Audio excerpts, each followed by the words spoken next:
I think chess is a bit unbalanced. So I think having something like mixed Mountain Blade Bannerlord with Call of Duty experience would be really fun. I really find that game something like alternative life I would like to live. Hello world!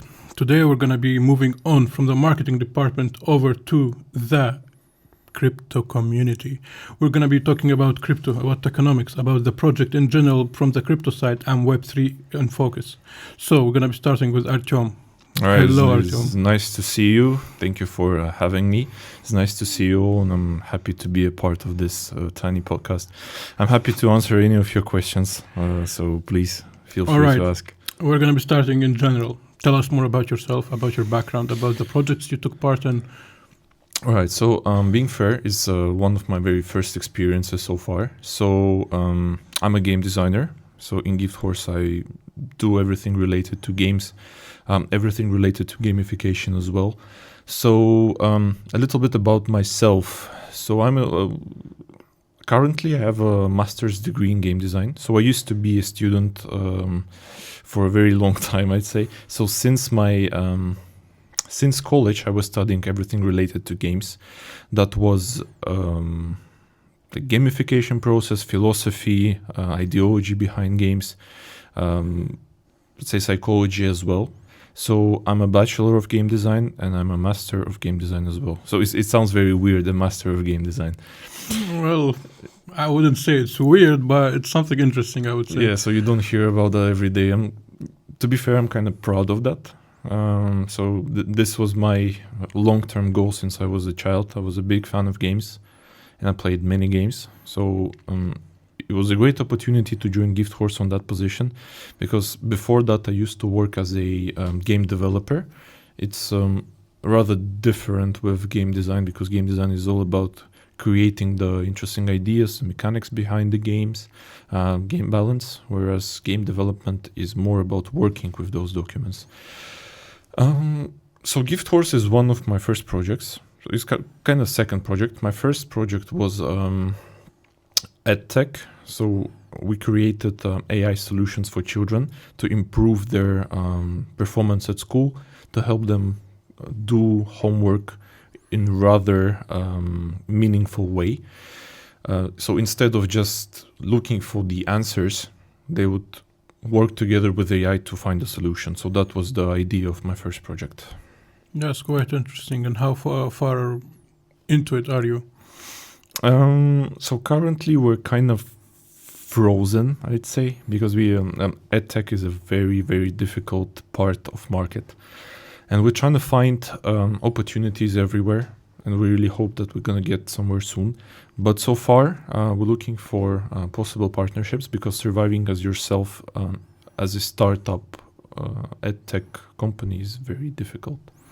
Yeah, I can attest to that. It's quite a difficult market. Mm-hmm. All right, before we go into GiftHorse, I would like to know, especially as a game designer, as a bachelor and a master in game design, I would like to know, you're a gamer, aren't you? Of course. All right, let's go with the top 3 best games ever. Top 3 best games ever. So I'd say my top 1 would be Stardew Valley. It's a very interesting pick. And many may disagree on that, because it's not something that can be heard everywhere. It's not a very popular game, but I'd say it's kind of cozy. So I just like the idea behind the cozy gaming. It's not casual, I'd say, so there are still some difficulties in that. But I really find the game something like alternative life I would like to live. So I really like Stardew Valley. My second game would definitely be a Nier series, if you ever heard of that. The recent game was called Nier Automata, and the remake of Nier Replicant. To be honest, I haven't heard of both those games. Yeah, okay. So yeah, I am a kind of a casual gamer, but honestly, I would say they sound interesting, but I don't know them. Yeah, so what I like about Nier is that this game is not only... it's not just a game, right? So the story is segmented into multiple different approaches. So there was a book, there was a comic, and I think there was even like a theater play. So, and it all happened between part 1 and part 2. right? And the story itself, it developed from Drakengard to alternative ending. Or I'd say, I think Japanese would know this game as Drakensang because it's called. I heard of different Drakensang especially. Yeah. So it's just an alternative ending expanded into a very long story. And my top 3 game is very difficult to say because I really love those 2 games. I'm not gonna go with Dota or CS because those are like is a good everyday pick. Opportunity to spend time with your friends. And my 3rd favorite game I'd say would be chess. Right, it's a very difficult pick, but game designer loves chess. Yeah, something new every day. Yeah, so many may disagree, but I think chess is a bit unbalanced. It's quite a game. I can't say no to that. Yeah, so games is everything. So even receiving points in Duolingo for completing your lesson is a part of gaming as well. It's a gamified experience, of course. Yes. So I'd say this would be my top 3 games. Well, at chess, obviously, it appears here because that was one of the very first games I played. And my top, like the game that did not get into top 3, but top mention would be Dynasty Warriors, I think. Dynasty, yeah. It's a very, very old game, but that was my very first video game I ever played on PSP port. From what I'm hearing, you're more into indie games, I would say. I like the top 2 especially are not something like very widely known. They're kind of popular, I'd say. So if you look up on Steam, those would be in top 100 games, 100%.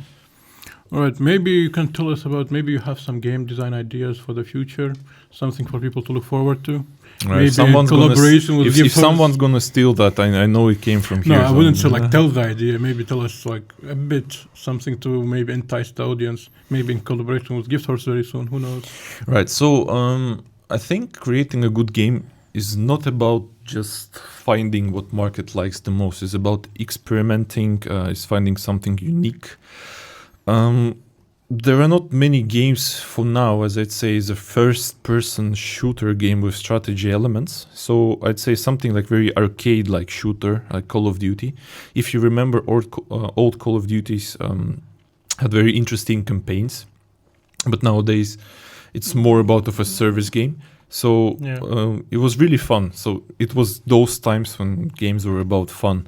So I think having something like mixed Mountain Blade Bannerlord with Call of Duty experience would be really fun. Yeah, at least it's a very it's my hypothesis. I still need to test it. Yeah, it's our childhood. I understand the campaign aspect of it, but right now everything is more digital, more online, more focused on connecting multiple people together. Yeah, but let's move on from the AAA shooters and talk maybe a bit about like financial economic games, I would say. Okay, so as for now, I checked quite a bit of different games, especially those that are Web3 games located in Telegram. Is it fine to say located? Yeah, so they are they're quite simple.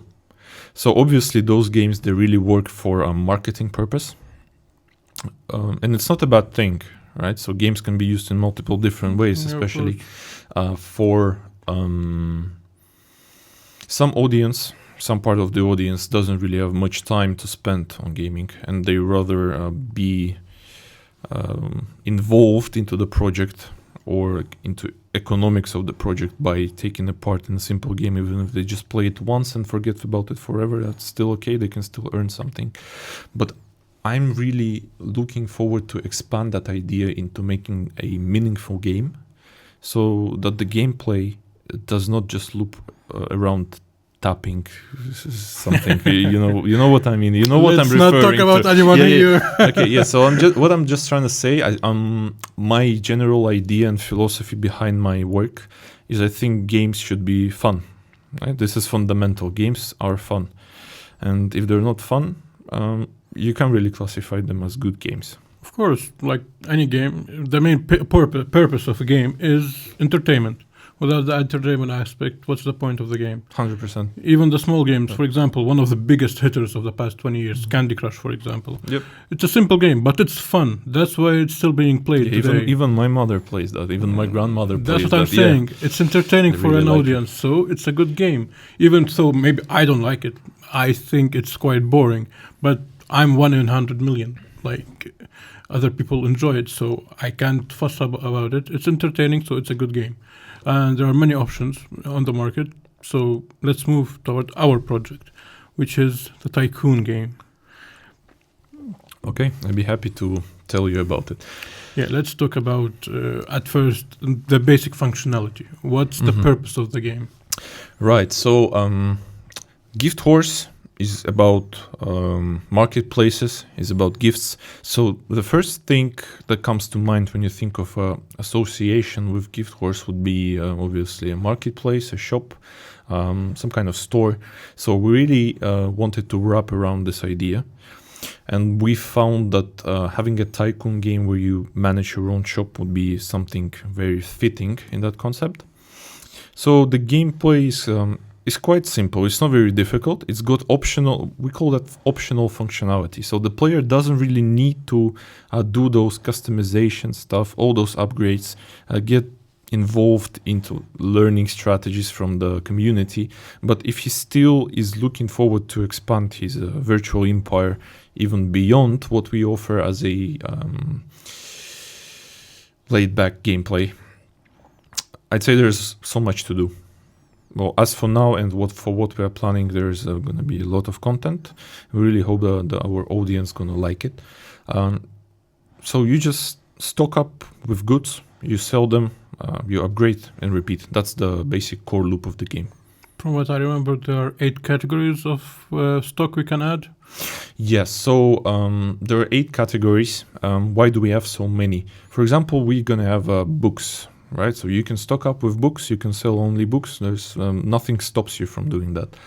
But there are drawbacks from just simply sticking to one type of goods. Is a market site idea is what we have. So as just in a real entrepreneurship experience, you're gonna have ups and downs of the market. So people, not like virtual people, right? They don't really need to buy books. Like electronics are getting more trendy, so obviously they're gonna go down in sales. So that's why we have 8 different types of goods, which is for more engaged players who's gonna come back every hour and check the market Newsletter, site. I think. Yeah, it's just all about balancing, and we think it's kind of fun to try to adjust your strategy as well. You can upgrade specific goods related parts of the game. So for example, you have different suppliers. Each supplier is related to his own goods, and whenever you feel like you're gonna sell books for the next day, then you can upgrade the supplier that sells books. That's it. So you just upgrade relationships. You have a cheaper stock up, you sell it better, you sell it faster. So basically work on your optimization, like get more profit, grow your business, and become a real tycoon. Also, I remember there were a lot of options about not only customizations, but also additions like loot boxes, maybe skins and something like that. Are they like part of the gameplay? Do Yes, they affect it? they are. So customization is one of the very most important parts we have in the game. Obviously, everything can be customized for free. It's going to take players some time, but we really, as a startup, I'd say, as a new project, we would really like our audience to support us, and we really provide options for it.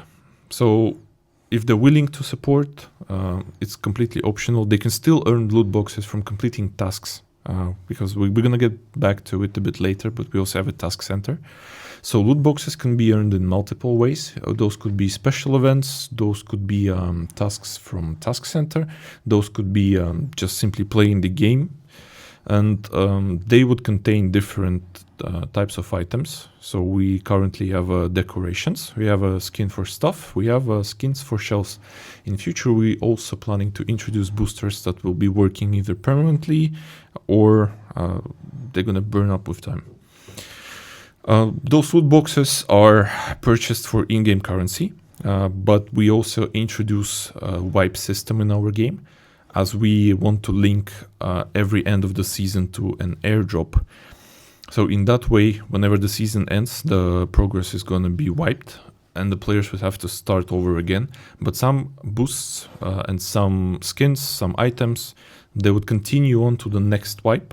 So those we call cross-wipe items, and those can be only received for completing difficult tasks in Task Center, or those can be achieved, or those can be received when you purchase them for our native token. So basically you're saying GHT is going to be a big part of the funding inside the game? Yes, of course, and we also going to have a pay-to-earn mechanics. If you really want to hear about them, I can tell about them too. I would love to hear about it. I think they will too, so let's talk about the mechanics. So those mechanics are going to be, as we call that, gamified. So they're going to be very, very interlinked with what we have in the game.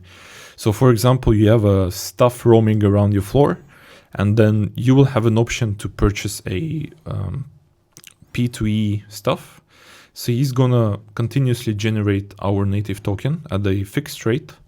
So if you feel like purchasing him, you're always going to know how much will you receive in the end.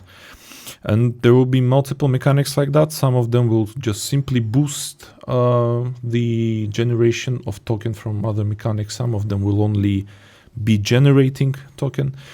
But those mechanics will introduce a bit later, because the game is it has multiple mechanics. It's got many screens. It's got many things to keep in mind. So they will be introduced a bit later. So when the game is first launched, it's going to be simple. It's going to be sticking to a classic gameplay. And then we're going to offer P2E mechanics. Those are not going to be vibed. So they are permanent. As soon as you purchase them, you're going to have them. From what you're telling me, it's reminding me about it's like a minting process, you could say even. Would you say it's close or totally different? Like maybe explain further upon it. It's a bit different from minting, I'd say. So everyone has access to it. They can purchase it at any time. It can only be purchased for tokens. So this is an alternative approach to gameplay. So if someone doesn't feel like he's got enough time to play the classic gameplay, he's not interested in classic gameplay loop, he will have an opportunity to just discover the P2E segment of the game, where he invests token and then he receives it upon some time. Oh, so it's more like staking even. Kind of like that, yeah, but it's more gamified, and some of those P2E mechanics will also have additional hard currency generation. In our case, it's going to be diamonds, which are a very classic solution for mobile games. Everyone's got gems and diamonds. Yeah, we also have multiple options of different reward tokens, I remember, like 5, I think. Yeah, there are 5 categories of reward tokens. Those are not cryptocurrency tokens. It's a bit different. It's complicated, but you'll get to it. We have a good explanation on that. So reward tokens are received for completing tasks. We can also call them mysterious tokens. They are interlinked with the game, so it's kind of like a bridge between the game and Task Center. When you complete a task, it is assigned with a mysterious token, which will be revealed a bit later. So we obviously going to announce the dates of the reveal, and we might spoil a bit what happens there, but we're not going to go really deep into details. So it's for our users to find out what's related to. About that, I would like to point out GiftHorse has a very, very strong commitment about being transparent about most things. Of course, we can be transparent about everything, especially what concerns legislations, and everything connected to law and finances. We're going to be trying our best. Everything is going to be laid out for our funders, for our community, so that they know they can trust us, because in general, we can say this: you are part of the project. Without you, the project won't survive and won't be growing. So we're going to try our best to be as transparent as possible, as long as possible. And the plans are like for multiple years onwards. So I'm going to be trying my best to get this point across. Trust us, trust in the process. Come with us on a very big adventure that's going to be taking us on a wild ride everywhere across the globe. All right. Yeah, it's a bit of pause. Yeah, we sadly don't have our lawyer with us. Yeah, exactly. So I'm going to be trying to, trying our best to be transparent. But of course, there's always some small points that we cannot really make it widespread because it's connected to law. So once we have the official statement, we're going to see it on our white paper and, of course, on the landing page and on our social media. It's very fundamental for us, for you to understand this. We're not going to be keeping any secrets. We're going to be trying our best to make this the best community project ever made, especially on the Tone platform, especially after last year's progress. Yeah, we're going to have a white paper available for everyone. It's got all the details. So I'm not sure if we can do that, but then there should be a link here or here. Yeah, go check that out. Yeah, go check that out. You might find something interesting for yourself. Yeah, you can find out our other members of the team. They're going to be joining us on our podcast, hopefully, and we're going to be trying our best so that everyone can be acquainted with all our team. We're going to be trying our best for everyone to be as professional as possible, but also fun as possible, especially like Artyom here today. So, all right. Let's get back to GiftHorse, the hub especially. I remember we spoke about the tokenomics, how they are going to be connected across all the 3 platforms. Can you tell us more about it? All right. So all of the prices in our ecosystems are justified by our tokenomics model. We had a very, very nice consultant who did most of the job for us, I'd say. So it was a very fun experience to match the balance with the tokenomics. It's important to mention that our tokenomics also include constant airdrops, which are going to happen by the end of each Tycoon season. And as for now, we're planning to keep the airdrops for a very long time. But as far as I know, at least for the next year, they're going to happen every 3 months. But hopefully we can continue on with that, because airdrops, we really, it's very hard to predict how it's going to be. Of course. Yeah, it's a lot about marketing, it's a lot of work, much analytics. And we also need to see how the players react to current airdrop state. So let's not repeat, we hope we won't repeat the mistakes of other projects.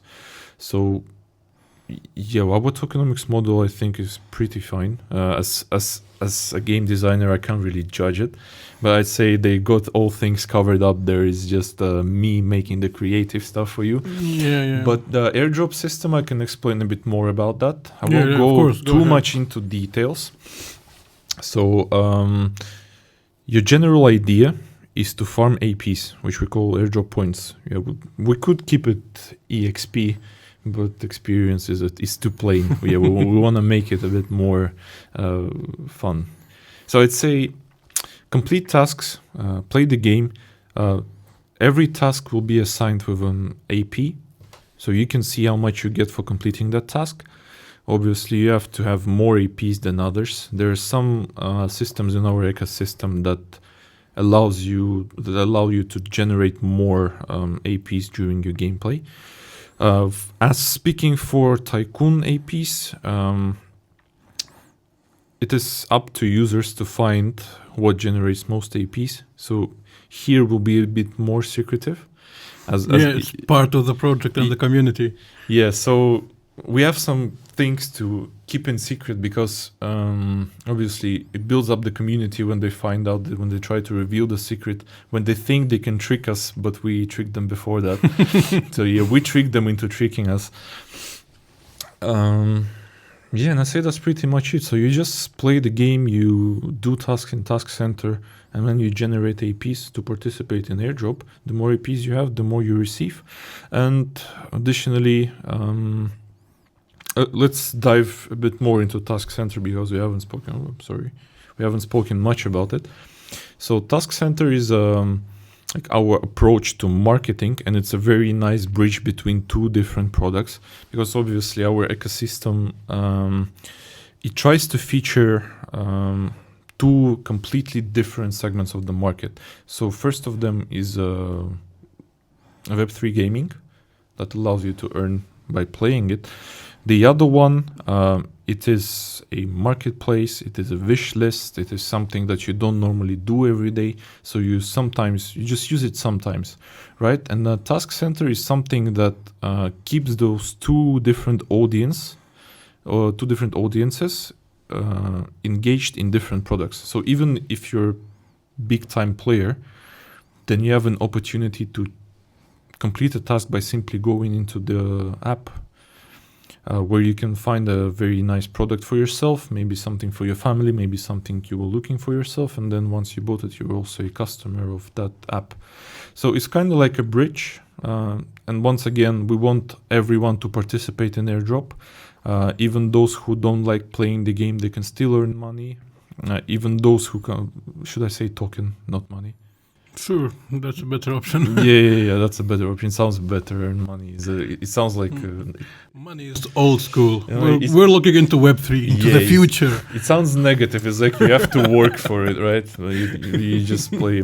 So yeah, all we want to do is make people have fun and earn on that. Yeah, as we said, the main thing about the game is the entertainment. So we're working hard on making the game as entertaining as possible. And we even made possible earning a piece for the laziest ones. You can just log in once a day and forget about it. Also, we want to address something very important. I remember with the other projects, there was a big problem with the bot farming stuff. People were quite frustrated about people using bots to earn the tokens with a cheating method. So in the end, people weren't adequately earning what they should have because of the bots. They were like taking a big chunk of the tokens. So we did work on a system against this. Right? Yeah, we have that covered. So you have a referral program as well. When you invite people and they complete tasks and play the game, you also earn a part of their APs, which is a significant boost, especially for influencers who have large audiences. Or big family people. Yeah, those who can force their classmates or friends to play, that's a very good option. But we also created a system that allows us to track down those who use bots. Especially, we did a very nice testing with group of people who are doing performing different tasks. We also have custom bots written to play the game for us, to complete tasks for us, and we can easily track those who are cheating. But I'd have to say that there is still, it could be possible that the person is acting like a bot, but it's still a real person. So we've also kept keeping that in mind. We have some cases marked with the yellow flag, so-called. So those will be checked manually by our team. So we're trying our best for everything to be as fair and as lucrative as possible for everybody. Yeah, but I still have to say that even if you're using bots, right, it's a huge part of crypto community as well, having bots. Yeah, of course. Yeah, you would still, that bot would still earn some GHT on the airdrop. So because we can't always 100% tell if the person was a real bot, and we also have our support available 24/7, and if they feel that something is wrong, they can always get in touch with them. But bots will also participate in airdrop, but they will receive a lower portion. I think it is kind of fair for those who still put their effort. They create, I think they create numbers for us, which is also we can discount the numbers. It's part of the community. It's part of the project's success. It's part of the numbers which people see every day. So we can't discount them, but we're going to be trying our best to make everything as fair and as transparent as possible for people to enjoy the game and earn from it an adequate amount that's going to be making everybody happy. That's the plan, and that's our aim. Anything you'd like to add? Something maybe interesting, something juicy about future updates? Oh, we have a very long roadmap. So it's all the way up to, I think, June 2026 so far. Even we haven't released anything yet, but hopefully by the time people would see that, we will already have something to show. Or maybe there would be a screen that shows a little bit of the gameplay we'll try our best. By the time as I speak. Right, so we have a lot of content planned. We have multiple P2E mechanics. We also have large updates. We have good. We've created a very nice field for partnerships. Obviously, the task center is a big part of partnershiping with other projects, but in Tycoon we also want to visualize that. So we're going to interlink those two, and by completing tasks in Task Center, people would also receive some kind of in-game bonuses. They will receive exclusive skins, and obviously that would make a people hunt for them. And then obviously we're thinking currently the functionality is quite rich, I'd say, especially for the time of development that we had, and our relatively small team. I had the privilege of trying it. Everything looks quite good. Hopefully, we're going for the beta phase soon out into the test out, and people are going to be starting to play, and we're going to have some feedback. We're always looking for more feedback. If the community has any ideas, we're going to have AMA sessions. We're going to be talking about everything, and we're going to be trying to add any interesting tidbits that you guys tell us about, and we're going to be trying our best to integrate them and make this game a big part of our everyday life and as entertaining as possible. Any fellow game designers who's going to attend AMA sessions, I'm looking forward to your criticizing. that always helps. That helps us improve. Psychological. So we have many people involved into testing the game, and all the visuals, all the sounds, all the designs are. It's kind of like a balance between all genders and all types of audiences. So it's something universal. In some way, it's kind of even relatable for children because it slightly reminds of Roblox, I'd say. But it's a popular theme. Yeah, I'm here only speaking for Game and Task Center. I really hope that you guys are gonna like it. You're gonna take part in it. We're looking forward for your feedback, and we just hope everything is gonna be all right. So thank you so much, Artyom. Well, basically, in summary, GiftHorseHUB is going to be a great project. The Tycoon game is going to be something extraordinary. And the main thing is, don't forget, the community is the biggest part of this project. So please, whoever, wherever, whenever you see this, check us out, try us out. Hopefully, by the time this goes live, you're going to have the options to at least enter the task center, maybe even download the GiftHorseHUB. Who knows? Maybe even Tycoon is going to be already available. So whenever you have the chance, reach out, connect with us. As I said, we're going to have everything listed in the description. It's available on all our social media. We're going to have interconnected links everywhere. So you can join us on Discord, join us on YouTube, join us on Telegram, Twitter, like anything we forget, we're going to be adding it. We're going to make sure that the community can be connected everywhere around the world so that this community is the biggest, is the most active, and is the most connected to the project. So see you soon. We're going to be talking to someone very special very, very, very soon. So keep your hands tied behind your back and don't reach out very fast. Your feedback, your participation, and your fun is what we're here working for. So we hope we can fulfill those goals. Okay, thank you for having me. Thank you for joining us. All right. All right. Then I'll get back to work. Yeah, game design master.